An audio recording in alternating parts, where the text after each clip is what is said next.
Welcome. Thank you so much for being here. This is our virtual behind the scenes with the Mennello Museum and some of our favorite artists that we would like to introduce to our audiences and communities. And today I have with me Jacoub Reyes.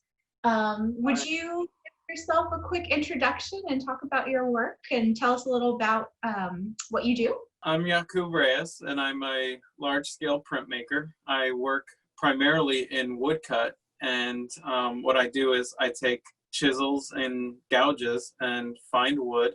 I draw on the wood, carve it, and then I ink it with rollers, and I hand print it with a spoon or a baron, and I create large prints.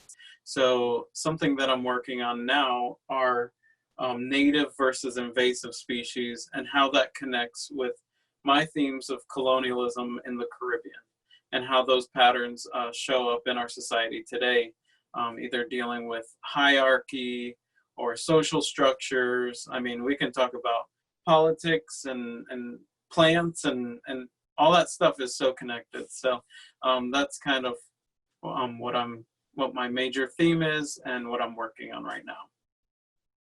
So, as an artist, you're interested and you're looking into really how social customs within humanity are sort of reflected in the natural world with plants. Would that be a correct thing to say?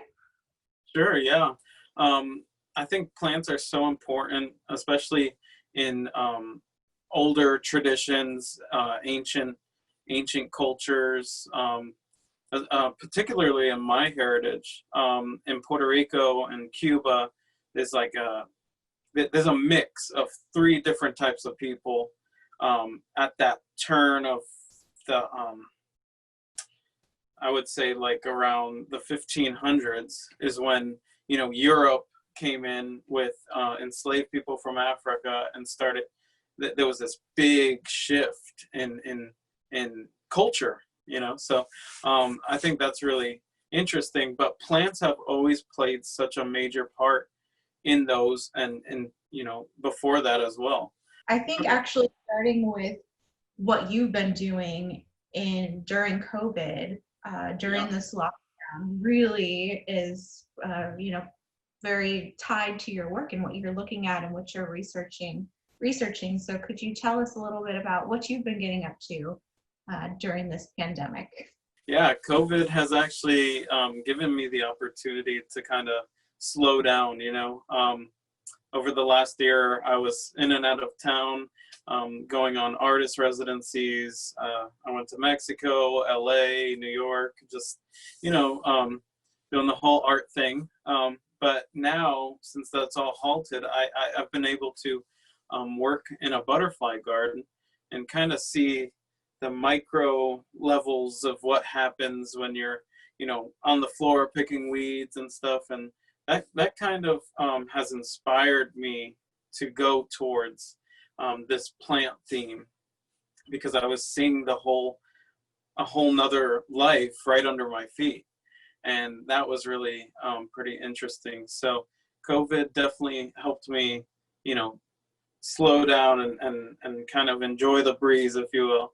And then I started thinking that, something so small like COVID, and natural in the sense that it's a virus, was affecting us on such a large scale.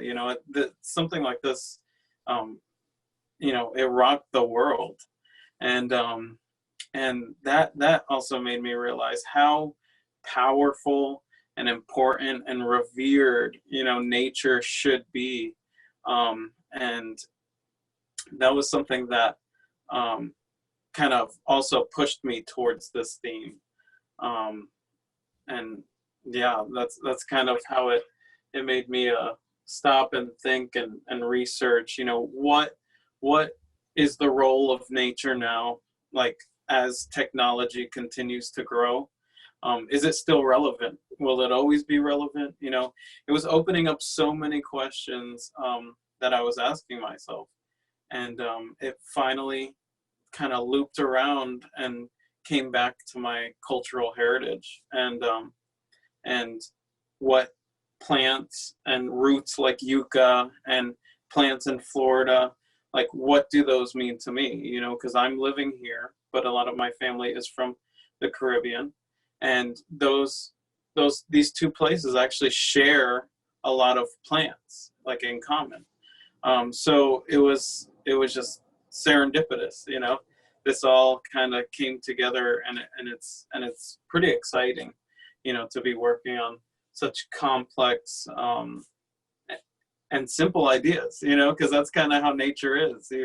You look at something and it feels simple, then you look and it's complex, and I love that play. So. Absolutely. And you can see that in your work is, you know, you're thinking of plants even on their own as these simple life forms, but then they are imbuing these characters that are really coming to life and having the struggle that you talked about with one another, with their environments and their ecosystems. I think that's really interesting. Yeah, and it's been like a wild ride trying to piece together, you know, how they interact, because you can only go so far with, you know, reading and researching. So a lot of the themes have actually led me outside. So I've been, you know, walking on, you know, Florida trails and looking at how things interact with each other, because sometimes you know, not everything's online.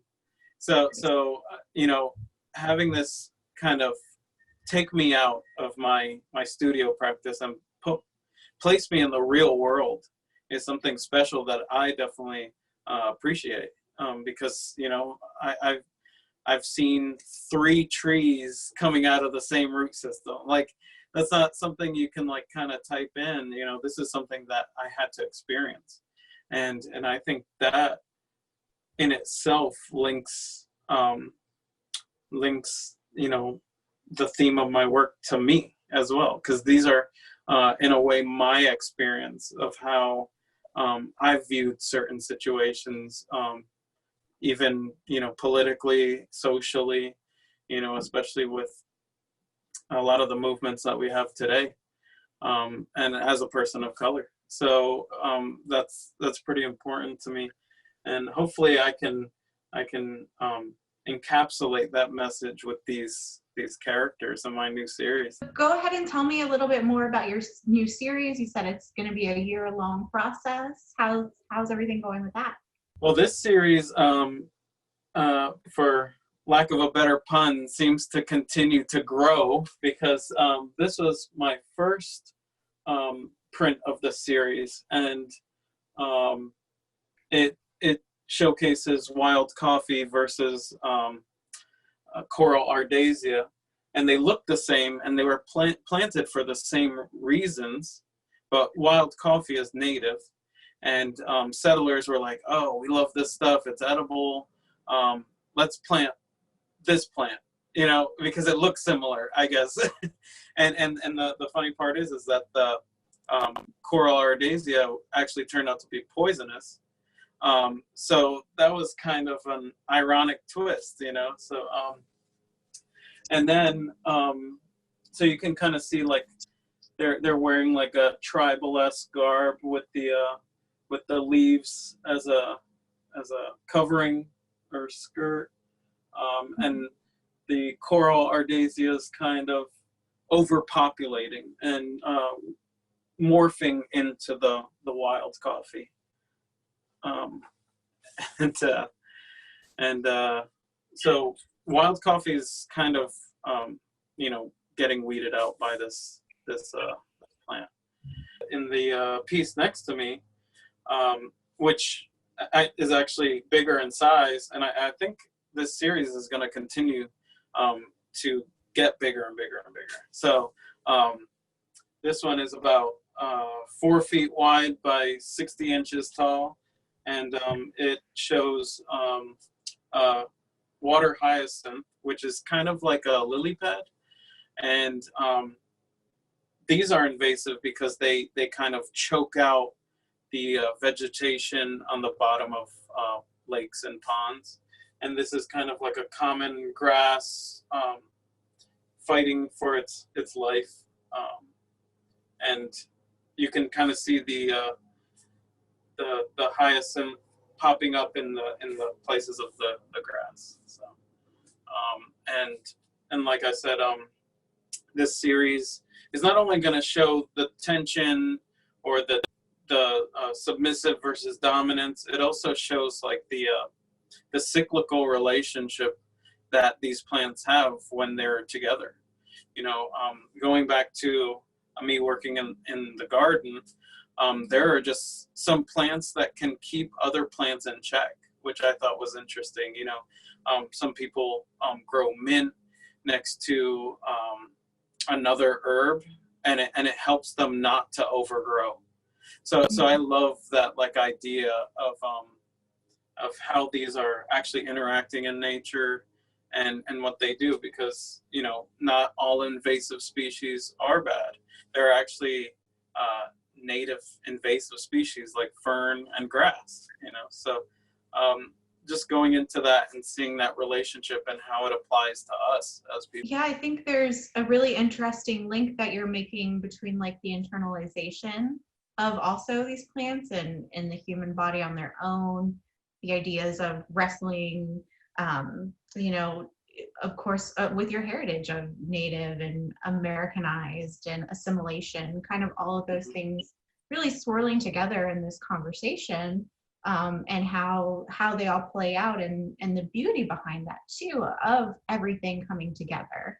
And you talk so much about wanting your work to be this gift, this homage to your heritage as well, and to remember the plant species for us to look back and to really go into looking at our world harder with a different lens, and looking at it with maybe you know, with the lens of paying more attention to what's around us and how everything is interacting specifically. Yeah, definitely. And you know, my grandparents came here as illegal aliens, you know, and these are defined, but they are also extraterrestrial in the sense, you know.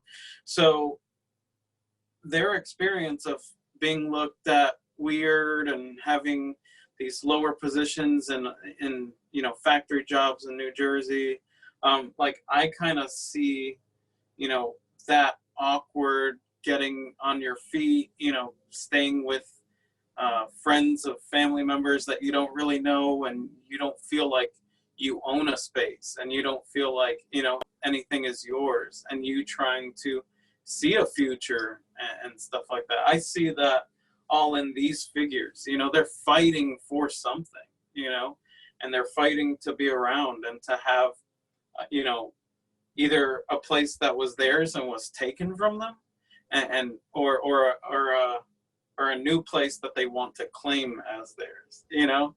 So there's Right. such a great tension between these forms, and I think it's really it definitely parallels with you know, my parents and my grandparents experience coming to America, and they worked so hard to provide you know, ultimately this life that I live, that I'm able to explore and give this gift back to them, because you know, a lot of these themes, they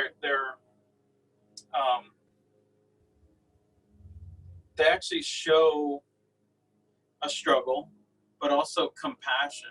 You know, they're meeting each other as like plants, you know, and I feel like that we have to, we should meet each other as people, you know, and that seems to be kind of complex for us to experience, because there's so many things. There's class, there's race, there's all these things, and ultimately people want to connect with each other, you know, and these plants don't really have a choice, you know.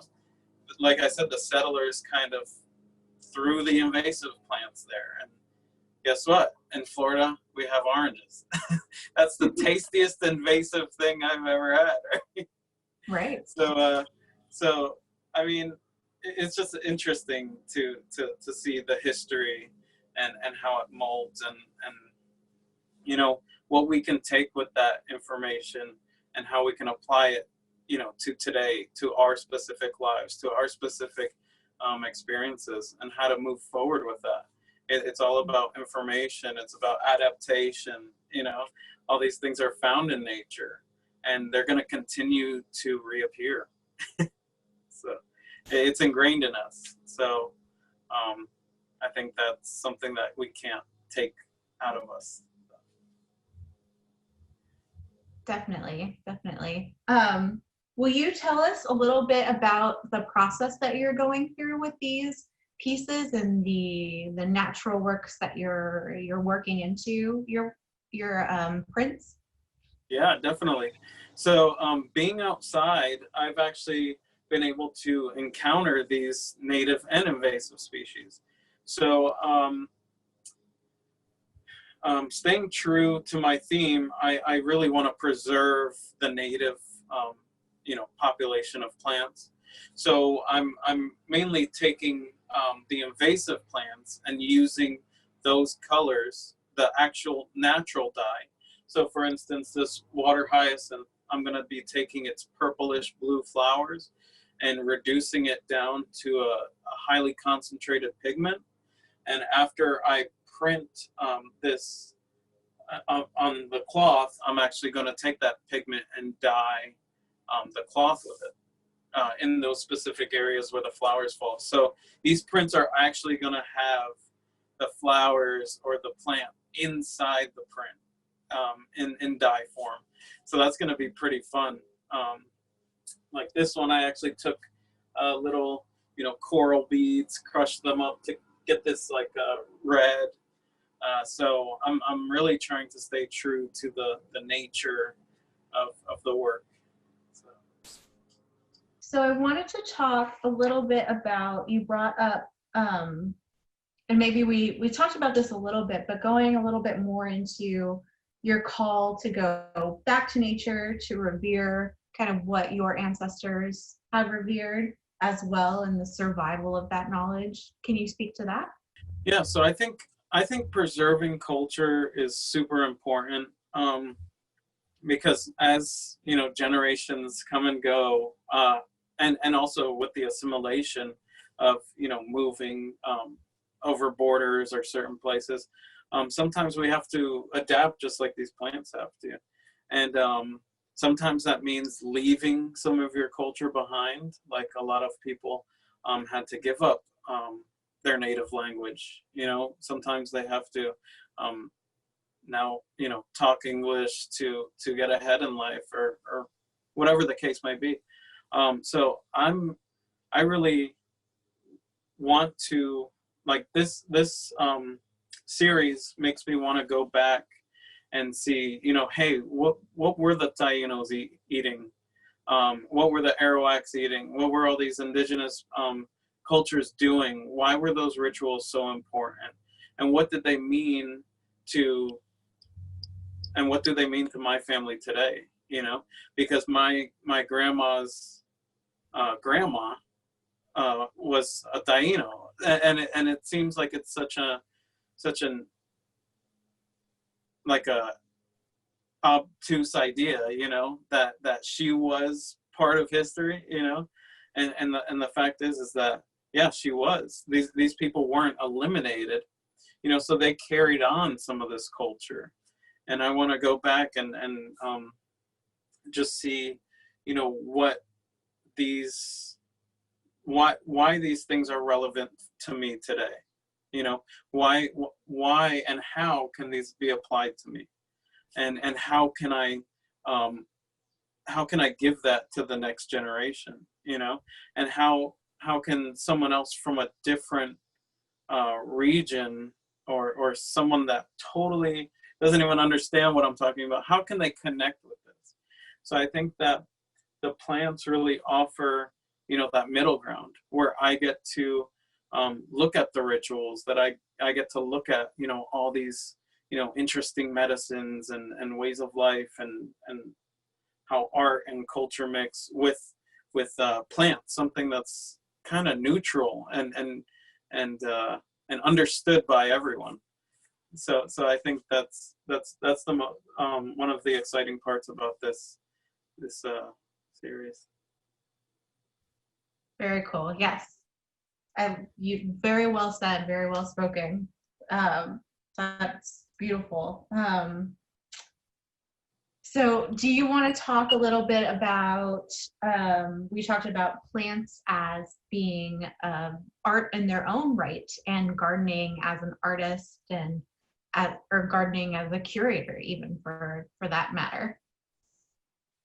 Yeah, working in the garden, I've realized that, going back to the whole like mint, putting mint next to another herb, it is really about how you pair different plants, and you can actually tell a story, tell a narrative through these plants, like where they're placed, how do you traverse that garden, how do certain areas make you feel, are you designing it where the the inlet kind of goes in at a certain point and out, there's so many things that you can think about, just like a curator. You can take Earl Cunningham's work and you can apply it to a lot of other contemporary pieces. He uses like neons and everything, and those are the connections and the stories that are really exciting, that you take from your personal experiences and stuff, which is fun. And so gardening is curation, and plants are art. I usually say when flowers are blooming, they look like they're fireworks for my eyes. That's what I say, because they're so vibrant, and we as artists can only wish to have that vibrancy in our work, because there's nothing that can really replace nature. I feel like as artists, we're always striving to get that pure pigment, or like the way that things like all these plants kind of intertwine. It'll take us days to just draw something like that, and it's just there. So yeah, I've been thinking about how can I display just living things as art, and it's been done before. You can see Damien Hirst cutting open animals and all the other crazy stuff that he does with his funds and stuff. But I want to use these pieces as a learning experience for others, and to show that both of these things are still around. The native and indigenous populations are still around. These aren't things of the past. These are still things that we can bring to the present, if you will, even though they are in the present. And that's that traditional way of looking is kind of what has held me to the printmaking process, because it's like, why are you spending so much time hand carving and just only to do like a couple of prints? Like, why don't you just go on the iPad, draw some stuff, let's just go to a print shop and we'll just print them big, and that tradition holds me to my practice, and that's why I think it's all like in this perfect package, I would say, because it holds me to like this craft, something that I'm doing with my own hands, something that's raw, something that's rugged, and it brings me back, to ultimately feeling human, like I can feel like the wood's presence, and I can feel that, these things are living, and that someone in my family built their house by hand, so it connects me with my history. It connects me with stuff like that. So that's why I love the process. I love the theme now that I'm going with, and it all kind of ties together, that nature. That's wonderful. I love that you combine really tradition and nature as a part of your practice specifically, and that's really a big part of your artistic practice and your research and your output, and everything comes together as you're thinking about these. What would you sort of, you've already talked about your role as an artist being sort of this this education about you know, both native and non-native species, discussions about native and non-native culture coming together as well. What would you say you feel like your job as an artist is, or what art is supposed to do in your opinion? Oh, that's a pretty loaded question, right? Right. Well, I mean, I've always fallen into teaching. You know, I've had these teaching roles. So many people in my family are teachers. I just think teaching is such a great way to connect with others and kind of meet them where they are as well, you know?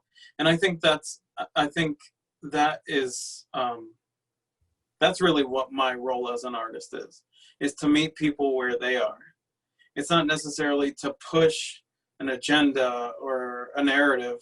You know, I have something that speaks to me, and if that resonates within you, then, you know, so be it. And if it doesn't, so be it. You know, it's just something that that I feel like I need to share. But it's not necessarily something that I want to convince somebody of. You know, I'm just here to meet people, like I said, where they are. You know, because you're gonna view these works in a different way than I do. You know, going back to this piece behind me, it's like some people see a struggle, some people see them merging together, some people see an agreement, some people see, you know, so it all depends on where you are at, you know, at this point in your life, and where my piece is at, so you can experience it. You know, it's really a conversation between you and the piece, and I become somewhat of a vessel. You know, I kind of you know, consume these ideas, take in things that I'm passionate about, and I let it, you know, go through me like a tunnel, and whatever it spits out, that's kind of what you see, and then after that, it's yours. You know, it's in your mind, and it's something that you interpret as your own. So I always go back to Georgia O'Keeffe. It's like she can scream from the rafters that her you know, her flowers aren't, you know, part of the female anatomy, and we're still gonna have scholars that say it is. You know, so it's just like, no matter what you say, people are still gonna take it how they will. So I think the role of art is different for a lot of artists. You know, I think some art is intrusive. You know, some art can't be avoided. You know, some art is subtle. Some things sometimes don't even seem like art that are art. Some things that are art don't seem like art, you know, and it goes back to that interpretation. And I think that's really powerful, because you know, with the Dada movement and all that, it was like, okay, pre-made things are art. And, you know, so it really, I think art is really about questioning.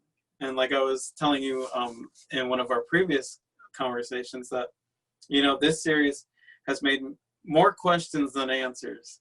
And I think it's always, you know, being curious and having that, you know, finding that awe in everything, you know, because we can all sit here and have the most mundane life day in and day out, or you can highlight certain things and take the time out of your day to just appreciate. So I think that's why people say appreciate art, or appreciate, you know, because I draw influence from minimalism.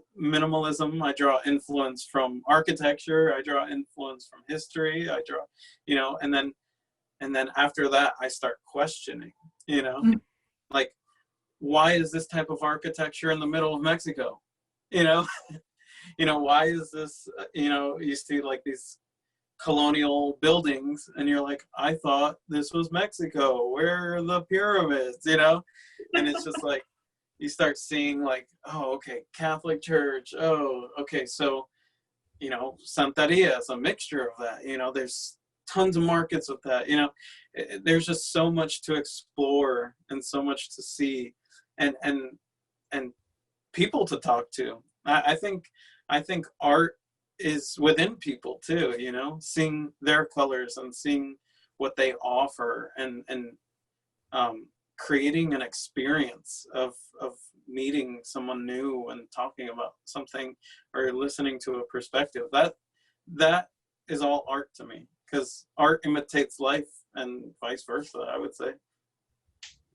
Definitely. And speaking of our conversations, one of my favorite things that you brought up too was art being this moment where you kind of hold two mirrors together and you can just see all this infinity of possibilities and of questions and of looking further and deeper into converse as well. And I thought that was phenomenal. Yeah. It's just like, it's an endless tunnel within yourself, and it's an endless tunnel externally. So it's kind of like, you know, if you, I heard someone say, if you're bored, that just means you're a boring person. So there is just way too many things to be excited about, you know, and you know, art can really just zoom in on those things, or it can just kind of be broad about it, you know. And I love experiencing and finding new ways to push those boundaries within, you know, my own set of skills, or, you know, to step out of that and try something new.